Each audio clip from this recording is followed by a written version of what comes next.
Hello everyone, welcome to my next generation classes.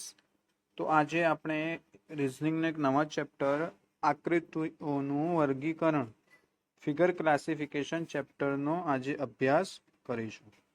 હવે આકૃતિઓની વર્ગીકરણની અંદર કેવા પ્રશ્નો આવશે? તો આકૃતિઓની વર્ગીકરણની અંદર તમને એક અસંબંધિત આકૃતિ ઢૂંઢવાની રહેશે. ઠીક છે, તમે જોઈ શકો છો કે વિવિધ વસ્તુઓ કે પદાર્થોને તેમના સમાન ગુણધર્મો કે લાક્ષણિકતાઓને આધારે સમૂહ બનાવવાની પ્રક્રિયાને શું કહેવામાં આવે છે? વર્ગીકરણ. વર્ગીકરણ કોને કહેવામાં આવે છે? વિવિધ વસ્તુઓ કે પદાર્થોને તેમના સમાન ગુણધર્મો કે લાક્ષણિકતાઓને આધારે સમૂહ બનાવવાની પ્રક્રિયાને વર્ગીકરણ કહે છે. અહીં વર્ગીકરણ પદાર્થ કે વસ્તુના આકાર, માપ, રંગ અને ગુણધર્મોને આધારે કરવામાં આવે છે. વર્ગીકરણ કોના આધારે થાય છે? એના આકારના આધારે, એના માપ એટલે કે માપના આધારે. ઠીક છે, બંને સેમ જ હોવા જોઈએ. મતલબ એનો રંગ એના કલરના આધારે, એના ગુણધર્મના આધારે કરવામાં આવે છે. આ ખાસ યાદ રાખજો, કેમ કે આ ખૂબ જ ઉપયોગી રહેશે. પછી આવે છે વર્ગીકરણના પ્રશ્નોમાં 4 વિકલ્પો આપેલા હોય છે અને દરેક વિકલ્પ ચોક્કસ સમૂહ, વર્ગ કે જૂથનો હોય છે, જે ચોક્કસ આકાર, ગુણધર્મ કે લાક્ષણિકતાઓ દ્વારા સમાનતા ધરાવતો હોય છે. ઠીક છે, અને આ વર્ગીકરણના પ્રકારના પ્રશ્નોમાં 4 આકૃતિનો સમૂહ આપવામાં આવે છે અને તે અલગ તરી આવતી અથવા વિષમ આકૃતિને પસંદ કરવામાં આવે છે. એટલે કે 4 ઓપ્શન આપેલા હોય છે. ઠીક છે, A, B, C અને D. એની અંદર 4 ફિગરો આપેલી હશે, 4 આકૃતિઓ જુદી જુદી હશે. ઠીક છે, એની અંદર 3 આકૃતિ જે છે એ 3 આકૃતિઓનો સેમ જ હશે. ઠીક છે, જે ચોથી હોય છે એ જુદી હશે, એ જુદીને આપણે ઢૂંઢવાની રહેશે. ઠીક છે, સો સ્ટાર્ટ ધીસ ક્વેશ્ચન. પ્રશ્ન નંબર 1. પ્રશ્ન નંબર 1 ની અંદર તમે જોઈ શકો છો કે એ ફિગરની અંદર શું જોવા મળે છે? એક ખૂણામાં તીર છે. ઠીક છે, એક જ તીર છે. પણ બી નંબરની અંદર 3 આપેલી છે, પણ એ કેવી છે? 3 ખૂણામાં આપેલી જોવા મળે છે. પણ આની અંદર સી ની અંદર એક પણ તીર જે છે ખૂણામાં નથી. ઠીક છે, અને ઓપ્શન ડી ની અંદર જુઓ તો ખૂણામાં તો છે જ, પણ સાઈડમાં પણ આપેલી છે. મતલબ આ ઓપ્શન એ ખૂણામાં દર્શાવે છે, ઓપ્શન બી તીર ક્યાં દર્શાવે છે? ખૂણામાં. જ્યારે ઓપ્શન સી ખૂણામાં દર્શાવતું નથી, અને ઓપ્શન ડી જે છે એ પણ ખૂણામાં તીર દર્શાવે છે. એટલે કે ખૂણાના તરફથી જોતા તો ઓપ્શન સી કેવો પડે છે? જુદો પડે છે. જો જુદો હોય તો આપણો આન્સર શું આવે? Answer C. ઠીક છે, પ્રશ્ન નંબર 2 જે એકદમ ઇઝી છે. ચોરસની અંદર જે છે શું આપેલું છે? ત્રિકોણ આપેલું છે. ઓપ્શન બી ની અંદર ચોરસની અંદર પણ શું આપેલું છે? ત્રિકોણ. ઓપ્શન સી ની અંદર ચોરસની અંદર શું આપેલું છે? ત્રિકોણ. તો 3 ઓપ્શન જે છે સેમ થઈ ગયા. હવે વધે શું? ચોરસની અંદર શું આપેલું છે? ચોરસ. તો સિમ્પલ જે છે આ ઓપ્શન થોડો જુદો પડે છે. ઠીક છે, તો આન્સર શું આવે છે? આન્સર આવે છે ડી. ઠીક છે, પ્રશ્ન નંબર 3. હવે જ્યારે પણ લેટર આવે, ઠીક છે, લેટર આવે તો એ લેટરને ફિગર સ્વરૂપે જોતા. ઠીક છે, ફિગર સ્વરૂપે જોતા તો તમને આ ક્વેશ્ચન જે છે સોલ્વ થઈ જશે. એટલે કે એ જે છે કેટલા લાઈનથી બને છે? 1, 2 અને 3 લાઈનથી બને છે. ઠીક છે, પછી કે 1, 2 અને 3 એ પણ 3 લાઈનથી બને છે. પછી એફ 1, 2 અને 3 લાઈનથી બને છે. પછી એમ 1, 2, 3 અને 4. તો કયો ઓપ્શન આવે છે? આન્સર ડી આવે છે, કેમ કે એમ જે છે એ 4 લાઈનોથી બનતો જોવા મળે છે, બાકીના 3 લાઈનથી જોવા મળે છે. તો આ 3 જે છે સેમ જોવા મળે છે. તો જુદો પડતો ઓપ્શન કયો આવે છે? Answer D. પ્રશ્ન નંબર 4 ની અંદર જો તો પહેલાની અંદર ત્રિકોણ છે અને ત્રિકોણની આજુબાજુ નાના નાના ત્રિકોણ આપેલા છે, ઠીક છે, પણ આ ત્રિકોણની અંદર એક થોડી ખામી દર્શાવવામાં આવેલી છે, જે તમે જોઈ શકો છો કે આ જે નાના ત્રિકોણ છે, આ બંને નાના ત્રિકોણ ખાલી છે, કલર વગરના, પણ આ ત્રિકોણ જે છે એની અંદર કલર છે. બાકીના બીજાની અંદર જુઓ, જે પંચકોણ તો છે ઓપ્શન બી ની અંદર, પણ બાકીના જે છે, જે નાના નાના વર્તુળ આપેલા છે, એ વર્તુળ કેવા છે? વિધાઉટ કલર છે, ઠીક છે. ઓપ્શન સી ની અંદર કલર વાળા છે, પણ બધા કલર વાળા છે, અને ઓપ્શન ડી ની અંદર કલર વગરના નાના નાના વર્તુળ આપેલા છે. તો કયો ઓપ્શન જુદો પડે છે? તો આન્સર એ જુદો પડે છે. કેમ કે આન્સર એની અંદર એક જ કલર વાળો છે અને બાકીના બે જે છે કલર વગરના, અને આની અંદર બીજાની અંદર કાં તો કલર વાળા છે કાં તો કલરથી જુદા. તો આપણો આન્સર શું આવે છે? આન્સર ઈ. પ્રશ્ન નંબર 5. પ્રશ્ન નંબર 5 ની અંદર તમે જોઈ શકો છો કે પ્રશ્ન ઓપ્શન એ જે છે એની અંદર ફિગર જે છે ઓપ્શન બી ની અંદર પણ જોવા મળે છે, પણ થોડી રોટેટ છે, ઠીક છે, 90 ડિગ્રી રોટેટ જોવા મળે છે, એટલે અહીં આવી ગઈ. હવે અહીંથી આવે તો પાછી 90 ડિગ્રી રોટેટ થાય તો કેટલી આવે છે? આ બાજુ આવે છે, ઠીક છે, આ બાજુ આવી ગઈ. હવે આ બાજુથી અહીં રોટેટ જોવા મળે છે, ઠીક છે, એટલે કે આ બાજુ તો આવે છે પણ આ રાઈટ છે, પણ આની અંદર એક હજી પણ જુદો પડે છે. કયો જુદો પડે છે? આ જે આગળનું જે છે આગળની લાઈન એની અંદર આ લાઈન પૂરી જોવા મળતી નથી, પણ આન્સર ડી ની અંદર પૂરી જોવા મળે છે. તો આપણો આન્સર શું આવે છે? Answer D.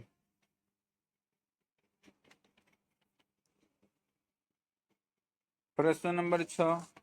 પ્રશ્ન નંબર 6 ની અંદર જોઈ શકો છો કે ચોરસની અંદર શું આપેલું છે? ત્રિકોણ છે, અને ત્રિકોણની અંદર પણ શું જોવા મળે છે? ત્રિકોણ, ઠીક છે. હવે પ્રશ્ન નંબર 2 ની અંદર ચોરસની અંદર શું આપેલું છે?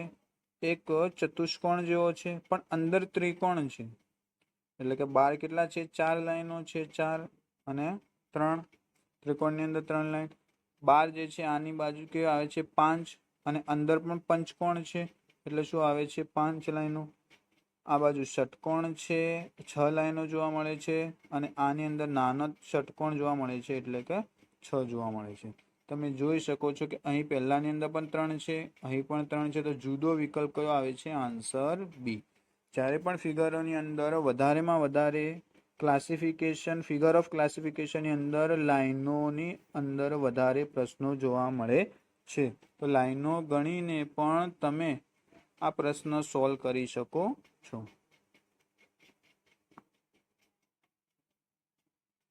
પ્રશ્ન નંબર 7 ની અંદર જો પ્રશ્ન નંબર 7 ની અંદર જે એ ઓપ્શન જે છે આની અંદર તમને વોટર ઇમેજ જોવા મળે છે, ઠીક છે. વોટર ઇમેજ એટલે કે જે ઉપરનો ત્રિકોણ જે છે એવો સેમ નીચેનો ત્રિકોણ પણ જોવા મળે છે, ઠીક છે. ઓપ્શન સી જો જે ઉપર ષટકોણ છે એવો સેમ નીચે પણ ષટકોણ જોવા મળે છે, અને ઓપ્શન ડી ની અંદર જે ઉપર આકૃતિ છે એ નીચે પણ સેમ જ આકૃતિ જોવા મળે છે. જ્યારે ઓપ્શન બી ની અંદર તમને ઉપર પંચકોણ છે તો નીચે પણ પંચકોણ એ અલગ જુદો પડે છે. તો આપણો આન્સર શું આવે છે? Answer B. પ્રશ્ન નંબર 8 ની અંદર ઓપ્શન એ ની અંદર જે છે અંદર પંચકોણ છે, અને પંચકોણને અંદર 2 લાઈન ને બહાર 1 લાઈન છે, ઠીક છે. તેવી જ રીતે ઓપ્શન બી ની અંદર પંચકોણ તો છે જ, એટલે કે 5 લાઈન તો છે જ, ઠીક છે, અને આજુબાજુ કેટલી લાઈનો છે? 1, 2 અને 3. ઓપ્શન ડી ની અંદર પંચકોણ પણ છે, ઠીક છે, 3, 4 અને 5, એટલે કે પંચકોણ જોવા મળે છે, અને અંદર 1 લાઈન, બહાર 2 લાઈન, ઠીક છે. જ્યારે ઓપ્શન સી ની અંદર તમને 4 જ લાઈન જોવા મળે છે, એટલે કે ચોરસ છે, તો ચોરસ જે છે આ 3 વિકલ્પો કરતા જુદો પડે છે. તો આપણો આન્સર શું આવે છે? Answer C.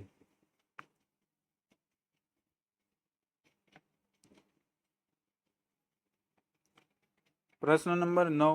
પ્રશ્ન નંબર 9 ની અંદર તમે જોઈ શકો છો કે ઓપ્શન એ ની અંદર જે ફિગર છે એવી 3 જુદી આકૃતિ આપેલી છે.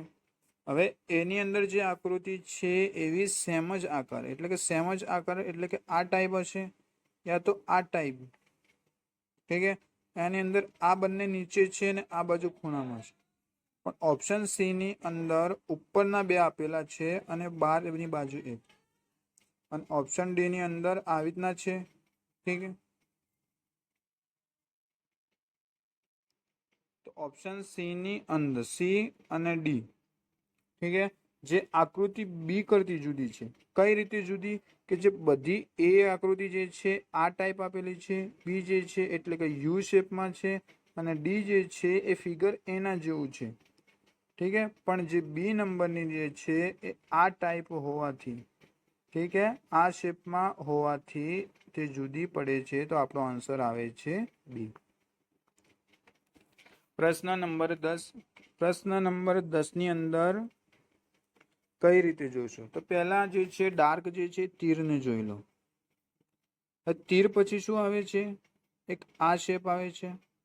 ઠીક છે, તો તીર પછી એ શેપ આવે છે. તો બી તો નહીં આવે કે તીર પહેલા આપેલો છે, તો તીર પછી આ શેપ છે એટલે આન્સર સી પણ એ જેવો છે.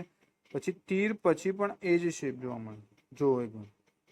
ઠીક છે, તો આન્સર એ, સી અને ડી એક જ જેવા છે, કેમ કે તીરની પછી આ શેપનો આકાર ઓપ્શન સી અને ડી ની અંદર જોવા મળે છે.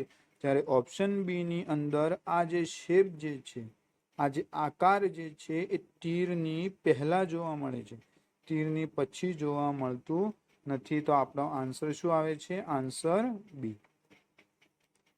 પ્રશ્ન નંબર 11. પ્રશ્ન નંબર 11 ની અંદર કઈ રીતે જોવું પડે? જે હમણાં કર્યું એ જ. પ્રશ્ન નંબર 10 કે તીર પછી શું જોવા મળતું હતું? તીર પછી કલર છે. આની અંદર તીર પહેલા કલર છે, આની અંદર તીર પછી કલર છે, અને આની અંદર તીર પછી કલર જોવા મળે છે. તો ઓપ્શન એ, સી અને ડી જે સેમ જ જોવા મળે છે. કેવા જોવા મળે છે? સેમ જોવા મળે છે. જ્યારે ઓપ્શન બી જે છે એ ત્રણેય કરતા જુદો છે. તો આપણો આન્સર કયો આવે છે? Answer B. પ્રશ્ન નંબર 12. પ્રશ્ન નંબર 12 ની અંદર વોટર ઇમેજ આલેલી છે.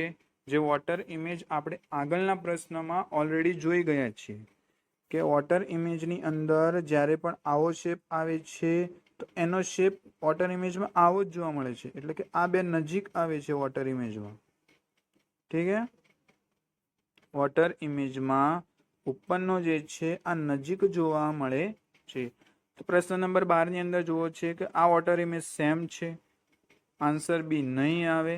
વોટર ઇમેજની અંદર સી સેમ જોવા મળે છે, અને આન્સર ઓપ્શન ડી પણ વોટર ઇમેજની અંદર સેમ જોવા મળે છે. તો આપણો આન્સર કયો આવે છે? આન્સર બી, જે ત્રણેય ઓપ્શન કરતા જુદો છે. પ્રશ્ન નંબર 13 ની અંદર જે ખુલ્લી આકૃતિ આપેલી છે, ઓપ્શન એ ની અંદર ખુલ્લી આકૃતિ છે, ઓપ્શન બી ની અંદર બંધ આકૃતિ આપેલી છે. જોઈ શકો છો ઉપર વર્તુળ છે, ઉપર ખુલ્લી આકૃતિ જોવા મળતી નથી. ઓપ્શન સી ની અંદર પણ ખુલ્લી આકૃતિ છે, અને ઓપ્શન ડી ની અંદર પણ ખુલ્લી આકૃતિ જોવા મળે છે. તો આપણો આન્સર જે ત્રણેય ઓપ્શન કરતા જુદો પડતો કયો છે? તો આન્સર આવે છે બી. પ્રશ્ન નંબર 14.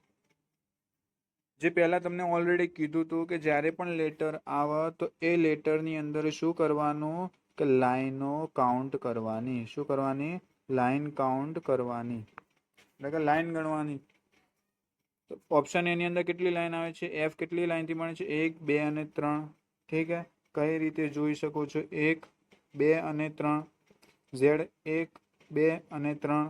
એ જે છે 1, 2 અને 3. જ્યારે ડબલ્યુ જે છે 1, 2, 3 અને 4. 4 લાઈનથી બનતો હોવાથી ત્રણેય ઓપ્શન કરતા કેવો પડે છે? અલગ પડે છે. તો આપણો આન્સર કયો આવે છે? Answer D. પ્રશ્ન નંબર 15. ધ્યાનથી જોજો. ઠીક છે, એકદમ ઈઝી છે.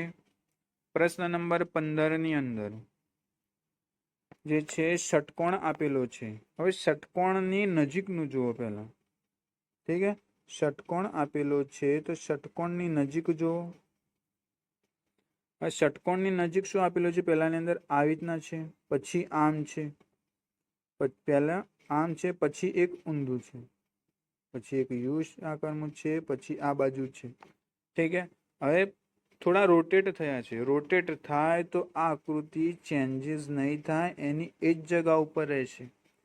ઠીક છે, તો જે બીની અંદર તમે જોઈ શકો છો કે થોડું રોટેટ થયું, પણ આ જે છે એ સેમ જ જોવા મળે છે, ઓપ્શન એના જેવું. અને ઓપ્શન ડી ને પણ જુઓ. ઓપ્શન ડી ની અંદર શું જોવા મળે છે? એ સેમ જ છે, એટલે કે ઉપરની આકૃતિથી થોડો બદલાવ છે. જે આ બાજુ હતી ને, આમ હતી, તે આ બાજુ અહીં જોવા મળે છે. આ બાજુ એની અંદર આમ હતી, તો ડી ની અંદર પણ આમ જોવા મળે છે. એટલે કે બંને શું જોવા મળે છે? ઉલટ પુલટ. અને ઓપ્શન સી, જે ત્રણેય કરતા જુદી છે. કેમ જુદી? કે આની અંદર જે બહારની ફિગર જુઓ ધ્યાનથી. બહારની ફિગર એટલે કે આમ જો હોય ને ઉપર, તો બીજી આકૃતિ આમ જ આવે. ઠીક છે, જો પછી આમ હોય તો બીજી આકૃતિ અહીં ઉલટી જ આવે. તો ઓપ્શન સી ની અંદર એવું નથી. આમ જે છે એની બાજુની આકૃતિ જે છે એના જેવી જ છે. જે નીચે પણ જોઈ શકો છો કે નીચે આમ છે તો બાજુની આકૃતિ આમ જ છે. તો ઓપ્શન સી જે છે ત્રણેય ઓપ્શન કરતા કેવો પડે છે? જુદો પડે છે. તો આન્સર કયો આવે છે? સી. પ્રશ્ન નંબર 16. પ્રશ્ન નંબર 16 ની અંદર ચોરસની અંદર એક ચોરસ છે, પણ એ ચોરસ જે છે એની અંદર એક ડોટ છે, જે ટપકું, જે આ જે છે ઉપરની બાજુ છે. આને ટપકું જે છે ઉપરના ખૂણામાં છે, આ પણ ઉપરના ખૂણામાં છે. આન્સર ડી જે છે ટપકું જે છે ઉપરના ખૂણામાં છે. પણ જ્યારે ઓપ્શન સી ની અંદર જે ટપકું જે છે નીચેના ખૂણામાં છે. તો કયો ઓપ્શન આન્સર આવે છે? Answer C.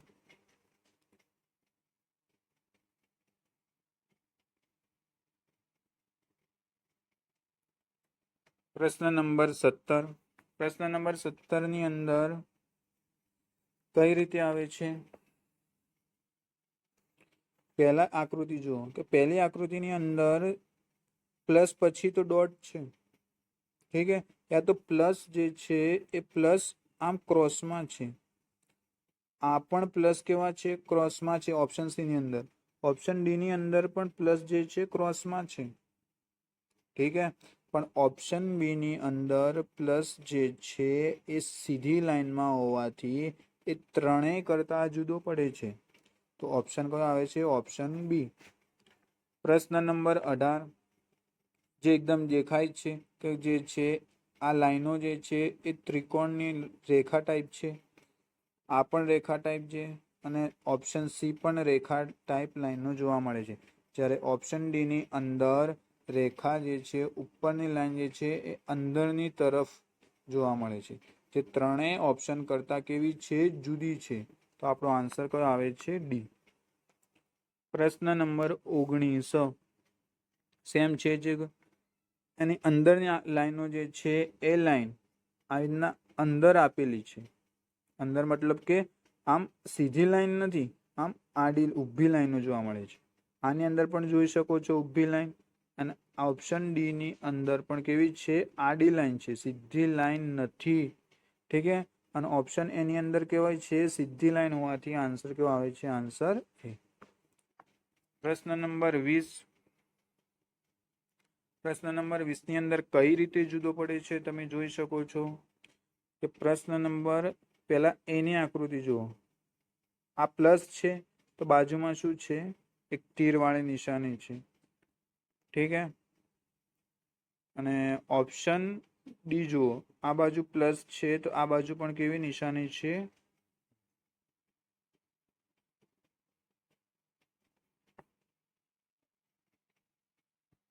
તો પ્રશ્ન ઓપ્શન જે છે ઓપ્શન બી, એ અને ડી એ સરખા જોવા મળે છે. કઈ રીતે?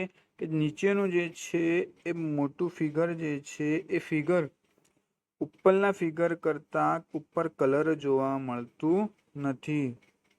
ઠીક છે, આના જેવી થોડી. એટલે કે આ કલર જે છે આ કલર બધાની અંદર ઓપ્શન એ અને બી ની અંદર છે, જે મોટી આકૃતિની અંદર જ કલર છે. જ્યારે ઓપ્શન સી ની અંદર તમે જોઈ શકો છો કે એક કલર તો છે એ નીચેના ખૂણામાં છે, જે ડી ની અંદર પણ છે. તો બંનેની અંદર તફાવત કયો છે? તફાવત જે છે એ ડોટનો જોવા મળે છે. જે વચવાળો જે ટપકો છે એ ટપકો પહેલા આ બાજુ હતું બધાની અંદર. ઠીક છે, ત્રણેય ફિગરની અંદર આ ટપકો જે છે ડોટ એ ઉપર જોવા મળે છે, જ્યારે ઓપ્શન સી ની અંદર અહીં જોવા મળે છે એ ટપકો. તો આન્સર સી કેવો આવે છે? જુદો પડે છે.